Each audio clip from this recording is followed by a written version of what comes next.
You're listening to Garibaldi Red, a Nottingham Forest podcast brought to you by Nottinghamshire Live. Hello and welcome to Garibaldi Red, the Nottingham Forest podcast from Nottinghamshire Live. We are streaming live on Facebook and YouTube as we look back on Forest 1, Derby 1 in the company of a fan from each camp. So for Forest, we've got Reds fan Michael Temple. Good evening, Temps. How are you? Good, thanks, Matt. And for the Derby camp, we've got Rams fan James Benstead. Good evening, mate. How are you? I'm good, thanks, Matt. You? Yes, good. I'll obviously this is a Forest podcast. I'll vouch for Benno, having worked with him for a number of years and being he's a long-standing friend who came on my stag do. So I'll trust him to say reasonable stuff and not wind everyone up too much. So streaming on Facebook as ever. Do drop your comments in below, and I'll put some up on the screen. Gents, a fair result. What do you think? Temps, we'll start with you. What did you make of it? Yeah, it was a fair result. I'm sure James is going to bleat on about the linesman in a minute or so, but we weren't happy with that first half performance as a group of fans, I don't think, but we saw a reaction second half. So, yeah, on balance, I'm happy with that point, extending Houghton's little unbeaten streak and, yeah, hopefully a firm foundation on which to build in these next 4 games.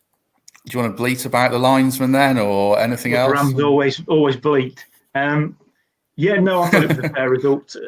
In all honesty, delighted to have stopped the rot that we seem to be on a terrible run of form. But I think in the last 3 games we showed some real signs of improvement and keep playing like that. And I'm sure the results will come, which makes a little bit of a mockery of all the fans calling for Cocky to go after 5-6 games into the season. I thought they were really impressive tonight, and had the linesman got his spectacles on, we might have run out with 3 points there.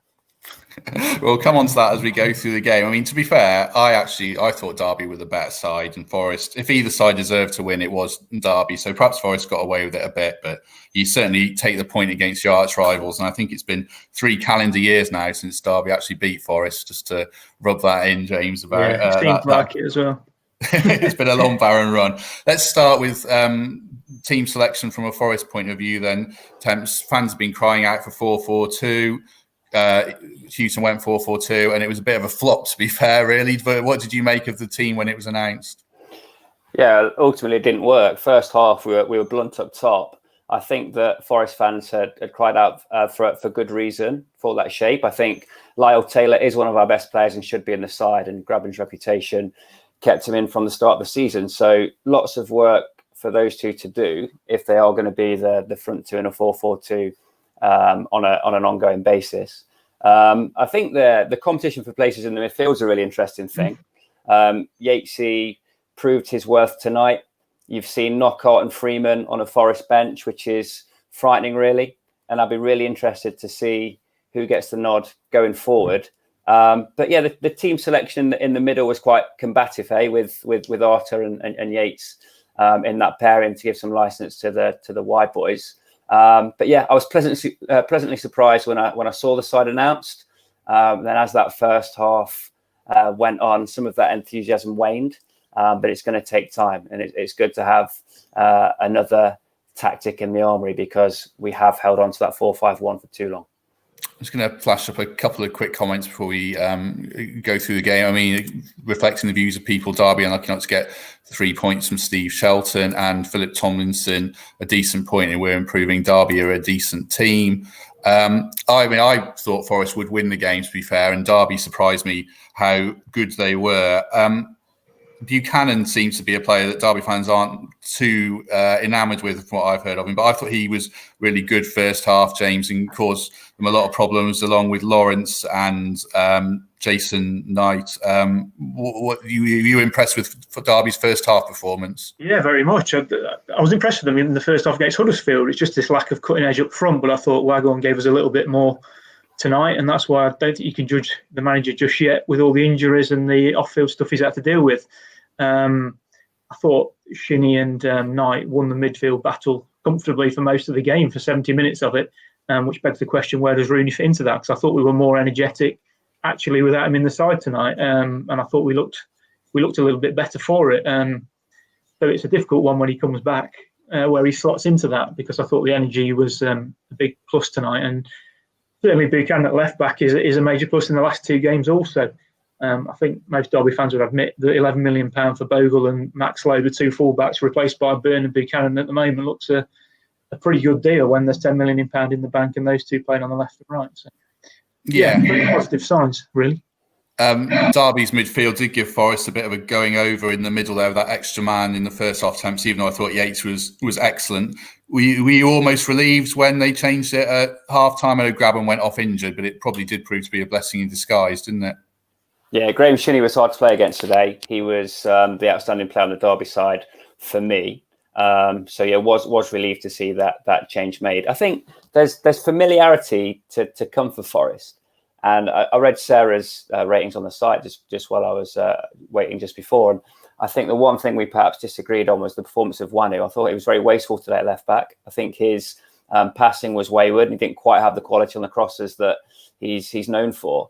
And on the other side, the kind of relationship between Kashi and Joe Lolly was telepathic last season. And that's not quite there for me at this stage. So, Forest need to keep experimenting, need to find familiarity and find combinations that work for them. And in the first half today, it's fair to say that Derby were on top in the midfield. Let's talk about the goal. Actually, we should give Waghorn some credit. I mean, first off, did you think it was a foul? I know you're going to say you did, James. So do you think it was a foul, Temps, or not? Yeah, he clipped him, didn't he? He clipped him. Yeah, James, you'd agree. I think he did. It wasn't a horrendous one, but it was just it was enough, wasn't it? It was from the side and just clipped the knee on the replay. That was enough for him to go down. I thought both the Forest fullbacks, it was Christie on the right, wasn't it? And Jan on the left. Both were giving daft free kicks away and giving us a chance to put a lot of balls and pressure into the box, just repeated throughout the game. Didn't seem to learn from mistakes and, relieved a lot of pressure for us. Yeah, I thought Forest discipline was poor throughout the game, actually, giving Nigley stupid free kicks away. I like Taylor, but I thought he gave quite a lot away as well. I thought it was a free kick. After Lawrence's blatant dive, I think I've had more proper contact with the Nigerian princes than Lawrence had with Forest players tonight. But Seen him given. I saw you put that on Twitter. Seen him given. You've seen him given, yeah. But it would have been a terrible decision. You should have been booked for it. The free kick itself, Temps, do you have any blame at all for Samba? The commentators on Sky, I thought, were a bit harsh, questioning his movement. I thought that was pretty unsavable, to be fair. No, it was a worldie. I don't think you can blame the keeper at all. Sometimes you get that whip, that it was dipping as well. It was well placed. I wasn't backing him. I think striding up, I thought it was perhaps a couple of yards too far to get it up and down. But yeah, you've got to applaud the strike. Reminds me of my effort in the Cardiff Combination League a few years ago, which I know you've seen on Twitter, Matt. I have seen on Twitter. Yeah. The goalie was way out of position. Give Waghorn credit, James. I know Derby is short of strikers. I thought Waghorn had a good game and his play was back. I think for his first 90 minutes of the season, after only sort of 20 odd in the week, he was superb. He held the ball up well, won a lot of free kicks, backing in and making it difficult and holding the ball up. So yeah, I don't think you could really criticise the keeper. It was a worldie, wasn't it? I think any lower, half a foot lower, and he probably tipped it over the bar. But the position it was, he couldn't do a great deal about it. Certainly once he took that much vaunted step to the left that the Sky commentators kept going on about. Huffy 72 says dived all over the place, and long-haired Yeti, you get some names on here, don't you? Said dive all day. So we'll assume that's the goal they're talking about. I think we'll agree to disagree on that one. Someone here says about Vince Ellis, do you think this one up top is working? I mean, actually, Temps, it did work second half, didn't it? It didn't work first half particularly. Yeah, it did. I think you've got to understand that 4-5-1 can also be 4-3-3 in possession, and particularly the way that Forest play with those defensive-minded midfielders or box-to-box midfielders in Yates and Arter. It's not always a defensive tactic. You know, I don't want to compare Forest to Barcelona, but for years they played that 4-5-1 in defence, which very quickly became a 4-3-3. So we shouldn't always see a team sheet with either Grabban or Taylor on there as us shutting up shop, because it's not if there's license given to those attacking midfielders. Yeah, were you surprised by Derby Forest playing the two up top because they hadn't done it all season? James, was it a kind of interesting selection to you? Yeah, it didn't surprise me because I think he's gone for the jugular a little bit, hasn't he? He's seen our recent record and we're not scoring many goals, so he perhaps took the risk that, we can throw caution to the wind a little bit, put them under some real pressure in the home game, albeit without fans in the stadiums, unfortunately. But yes, I'm not surprised, but I didn't think it worked particularly well. I've just seen Chris Hughton's interview, actually, and I thought he was a bit harsh on Derby, saying, we settled fairly defensively in a 5-4-1 and broke out of it quickly. I don't think that is a 5-4-1 for us. I think it works a lot better with the three centre-halves, and Byrne and Buchanan didn't do a great deal of defending, actually. They played more as wingers for large parts of the game, which is how he wants to go, and I thought that worked quite well. I don't think it was a 5-4-1 defensive setup. I thought we had enough attacking options in that format. True. So grabbing off at half-time then, Temps, Knockaert on. What did you make of Knockaert? He's getting a lot of praise on social media for his performance. Yeah, just that all-round quality. Always wants the ball, very assured when he's got it. There's that delivery with left foot. You saw it from the corners straight away, and the ball that he whipped in for the goal as well was pretty special. I think he's going to become the set piece taker. He's going to become the guy that you want on the ball in the final third, and he's going to unlock defences. This is a guy that Fulham paid £10 million for not so long ago. So I think Forest have got a really strong signing there. He's dominated the Championship for a long period of time, and I think he can have a real impact, particularly in this run of 4 games we've got coming up, which look very winnable. So what happens now then? Let's assume Graben's available for Luton and not injured, having gone off injured tonight. Does Knockaert come in? And if so, who are you leaving out for the next game? Yeah, Knockaert and Taylor both have to start the next game for me. I think the players looking over their shoulders are Yates, Amiobi, Freeman, who are competing for that final place. There's potentially a lack of leaders in the Forest side at the minute. I think having lost Benny Watson and with Joe Worrell and Michael Dawson out of the squad at the minute, Grab's had the armband. I noticed that Harry Arter took that on in the second half. So, yeah, look, some experience needed there. Sam Bissau's become a bit of a forgotten man quite quickly as we talk about all these exciting attacking midfielders that we want to get into the side. But he's a player that can add a lot to the team. And I think Houghton will be unwise to dismiss giving Sam Bissau a start as we get into these fixtures. Who do I think will miss out? I think Amiobi. I think he's shows flashes of brilliance, doesn't he? He has the occasional touch where he looks completely unplayable. But there are some inconsistencies in his game as well. And I know that's going to happen when you're a player that tries things in the final third. You're going to fall over or chiv one out of play every now and again. But I think his place in the side is looking at risk, especially given the impact of Knockaert in this game. Let's put a couple of comments up from what people are saying. Steve Borman, Knockaert was a different level. Agree. A comment here from Sam Jacklin about who should come in and who should come out. Knockaert and Taylor in, Sammy and Lewis Graben out. Back to the game, James, then. I thought Derby looked all too comfortable to Forest equalised.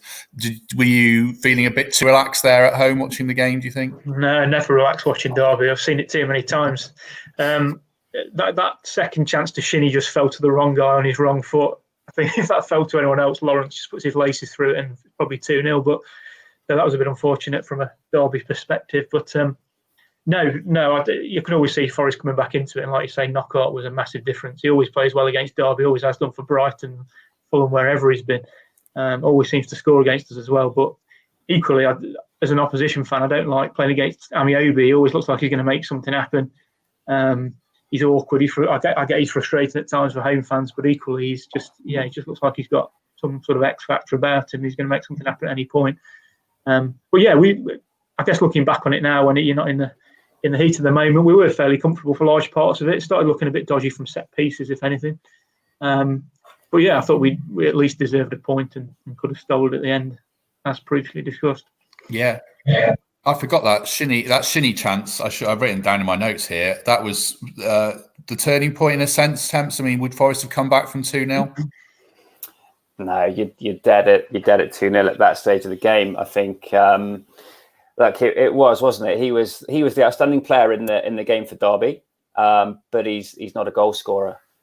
He's a piano shifter rather than a piano player, and you would have liked pretty much anybody else to have the ball at their feet. Lawrence was impressive as well. We haven't really spoken about him, but he causes problems. I think he had a turn of pace, which I hadn't really appreciated before, but another player with real quality on the ball that seemed to cause us problems throughout the game. Yeah, you do love to hate Lawrence, but I actually thought he was really good, and I didn't realise he was that quick when he ran Lolly at one point. For you, James, do you think if Lawrence and Waghorn were 100%, then perhaps Derby would have gone on to win the game? I'm not sure about that, Matt. I think we got a good 70, 80 minutes out of both of them.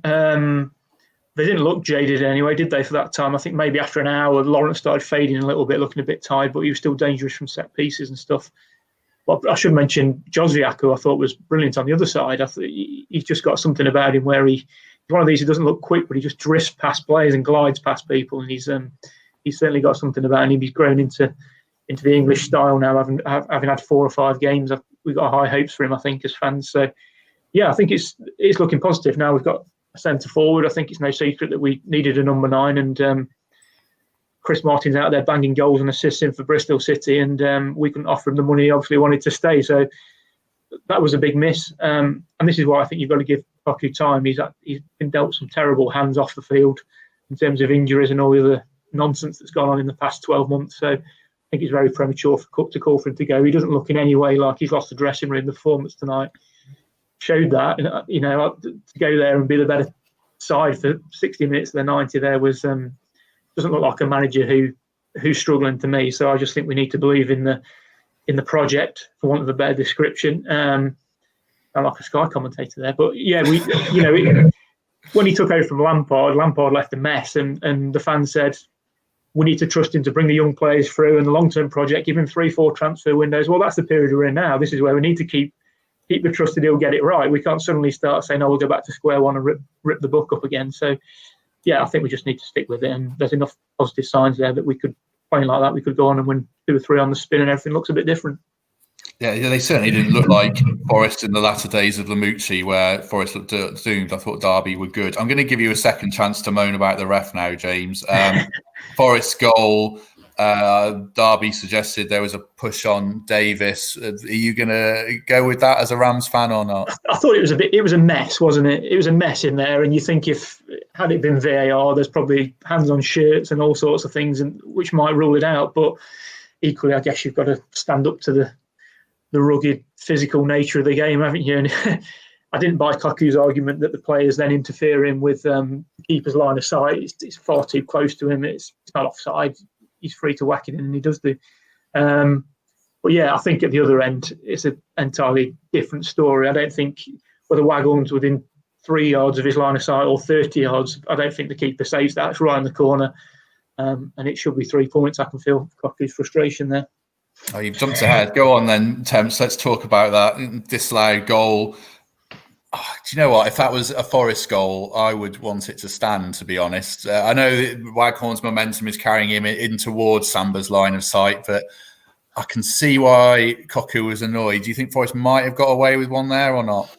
Well, look, this is where I'll sound like I'm bleating. But if I was a neutral watching that game, I'd expect the Forest goal to stand, and I'd expect the Derby goal to be disallowed. And there's a reason for that, and it's the peripheral vision of the keeper and the position of the 2 players who were or weren't interfering in those goals is markedly different.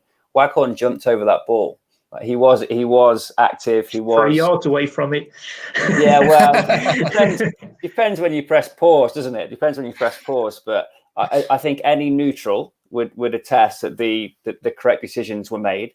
I think as far as the Forest goal is concerned, when the ball drops in the box, you've got to put it away, and that's what Lyle Taylor did. Against Rotherham, when the ball was dropping in the box, and it did several times, Forest were flapping at it and just couldn't ram it home. So, I don't think that the Derby fans have much of a right to feel bitter. There's always an incident in these games. Fortunately, we were on the right side of it tonight.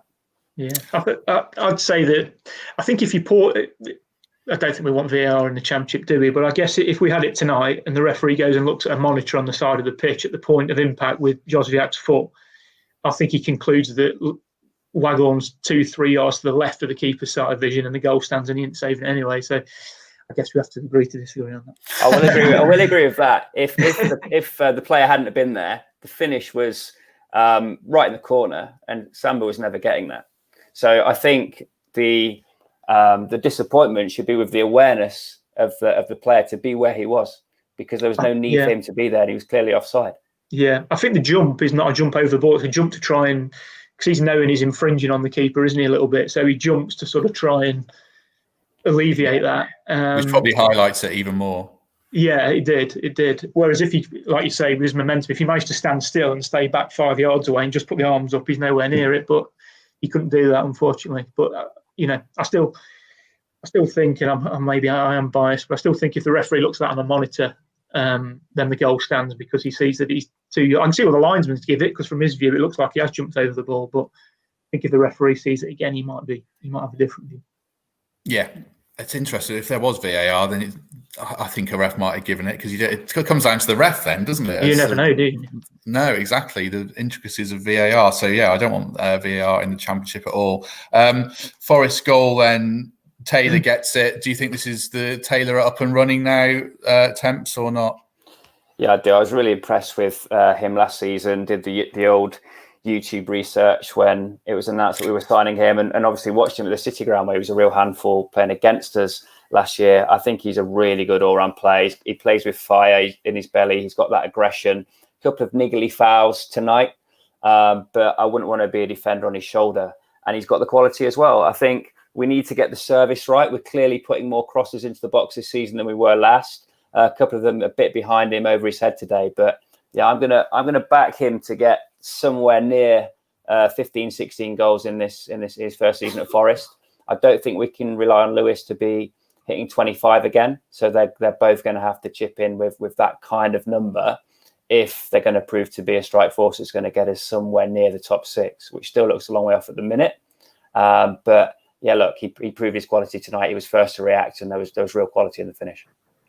With Grabban out of form, you do Taylor to chip in with goals, although similarly you wonder if Grabban's out of form because Taylor's here and he's not the main man anymore, and perhaps that's a contributing factor. But you would imagine that Grabban's calibre would get him back to what he was soon. He looks a different bloke at the minute. I think that when he rounded the keeper against Rotherham and put that left foot shot wide, it was apparent that he wasn't playing on instinct. He'll get it back. He's had these spells before, and consistently now for 3 or 4 years, I think it is. He's been on an aggregate basis the highest scorer in the Championship. So that'll come back, but he's having a rough patch at the minute.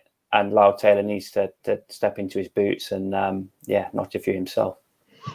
Nervy last 10 minutes then. Did anyone see any side going on to win it? Benno, did you think there was a goal in it for your lot or Forest? I thought there might be. I thought when Sibley came, it's nice to have some options on the bench now. Waghorn and Lawrence are back. So I thought Sibley was really bright when he came on. I thought Holmes was neat and tidy. So Rooney's to come back into that. And Bielik's played today in the under-23s, and so is Jordan Ibe, who scored a screamer into the top corner, which is all good. You just need to get some fitness. So yeah, I guess the signs are good, and this is why the manager needs time to bring that all together. It's we've still got 39 games to go, and as you know, there are plenty of teams that put runs together between now and the end of the season and emerge from nowhere. So I don't think there's anything to panic about yet. It just be I think everyone just feel a bit better at this end of the A52 if we could just put a couple of wins on the board.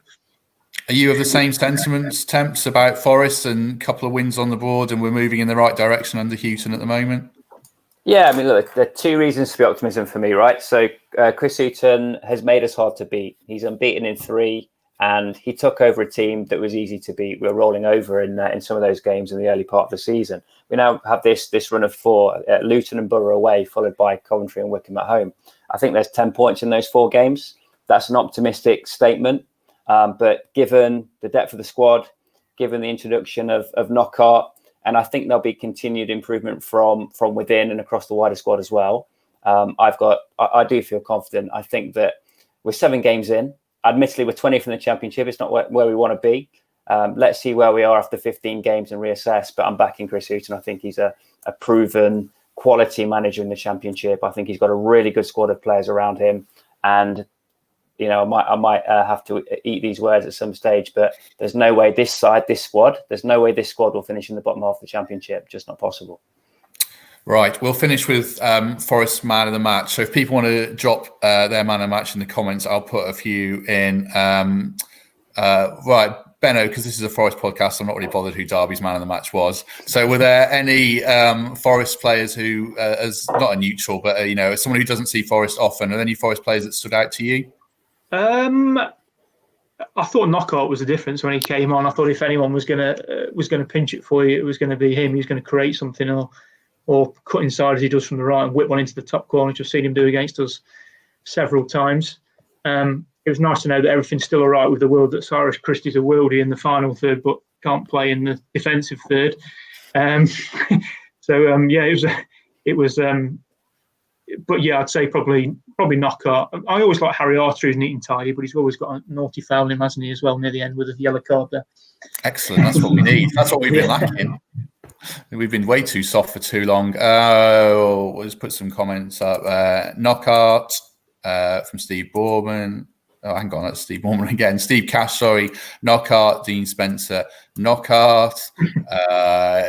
Ian, Andrew, Spriggins, McKenna, and there was another one from McKenna as well. Are you going to say Knockout attempts or someone else? No, Yates was man of the match today. Knockout did well when he came on, and he will be the star of the show, I'm sure, and have that award at some point in the next 4 games. But Yates's all-round game, it wasn't just a tackling, winning the headers, breaking it up kind of display tonight. He was the linchpin. He was playing wall passes. He was moving the ball quickly. I thought he was really, really tidy tonight, and in my view, was the man of the match, and probably disproved the sentiments of a few Forest fans who are a little bit negative when he's in the side. But let's not forget he's one of our own. He's 22, 23 next month, still developing as a player, but he looks increasingly at home in the Championship. And if we're to unlock the flair of Knockout, he's going to need Ryan Yates in the side.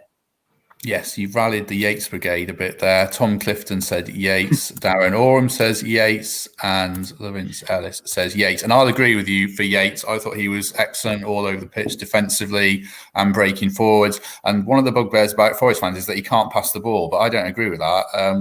I can't remember him giving the ball away. I thought he was a little bit like Matt Oakley used to be for Derby. You don't notice him a great deal in the game, but the stuff he does do is neat and tidy, and he just does his job and keeps things ticking over in there, and that's perhaps why he's overlooked. It used to be the same with Matt Oakley. Yeah, he's a player. He's a player every team needs. I think he's not gonna win your matches on his own, but he's gonna help you win matches and certainly not lose them. Right, let's finish up. Temps, just give us a prediction for the next few weeks. Is this Forest got some fairly inviting fixtures? Are Forest going to go on a big winning run now?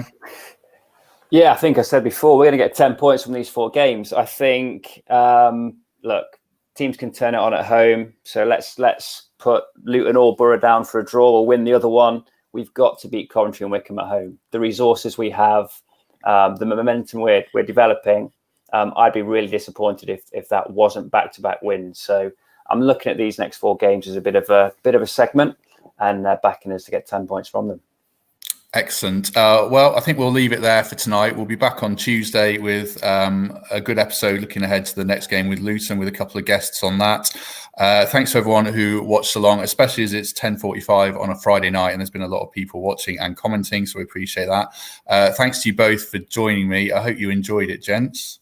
Thanks, Matt. Thank you. Good. It's kind of mandatory there that I pause for you to say yes, whether you enjoyed it or not. So I do appreciate you saying yes. We'll see you again soon, everyone. So thanks for watching and have a good weekend.